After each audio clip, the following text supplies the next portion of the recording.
So here's what we're going to do. We're going to do a shaker card. So I'm going to do the scene first of all in a little bit of black cardstock. So I've just cut the black card a little bit bigger so that we can cut it in. If you use the one with this round the outside, you see, you're not going to have enough sticky to put your sticky bits on, to put your 3D foam tape on. So I've just cut the card a little bit larger.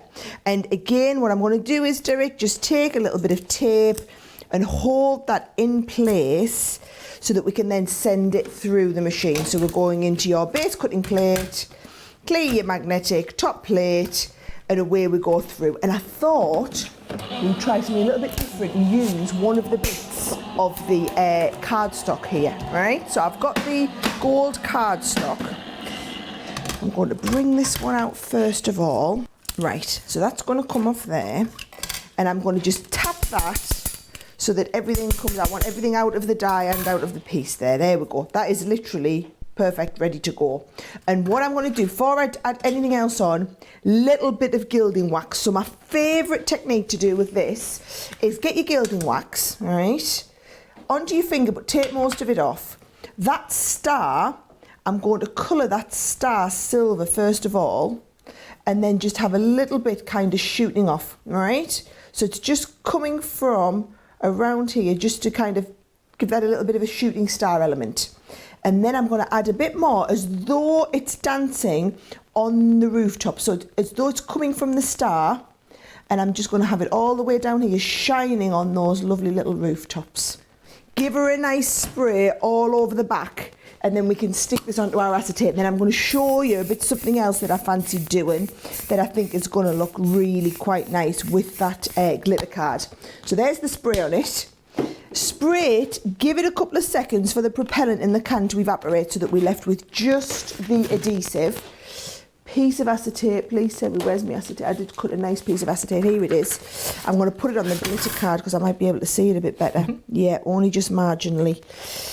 Let's have a little look here, Derek. Right. It goes invisible, doesn't it? This is the only problem with working with acetate. So I'm going to stick that down there.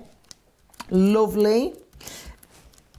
All right, so that's ready to go. That's ready to kind of work with. What I thought we'd do is do a little bit of paper piecing as well. I'm going to poke these lights out, just a few at a time, so that we can stick them in.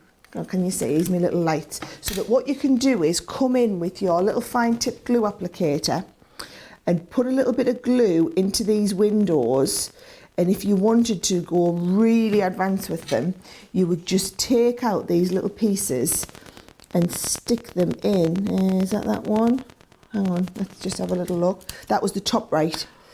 Top right, and I'm going to pop this in. So look at this, I'm going to take this now, this sleigh, and this sleigh, the whole thing, if you wanted, I'm actually going to snip a little bit of it away. So I'm going to leave the bottom part here, and I'm going to just take my little Santa Claus and stick it over the top so that we've got a whole dimensional piece over the top there, just to make it all stand out. So you go and finish that however you want to with all these different pieces, but when you're ready to make it into a shaker card, what you're going to do, on the back here, get some of those, these are from the foam pad collections we do. They're brilliant because they're big pieces of foam. This is what you want, right? And we're going to go all the way around. Just make sure you don't have any gaps in them so that the foam pieces the shaker pieces can't come out, otherwise it won't work. So I was make sure I closed up that gap there, and then all the way around all 4 pieces, and this is going to have our shaker card bits in and go on the front of the card. So there's all the shaker pieces in there, and then that is literally going to mount onto the front of a little card, and we've done an awesome card really quickly and easily. And that's me going off piste again and trying to show you a few different ideas. But you see, even just doing the basic, I love this with the little window pieces in as well, if you want to do a bit more of that. How fab does that look?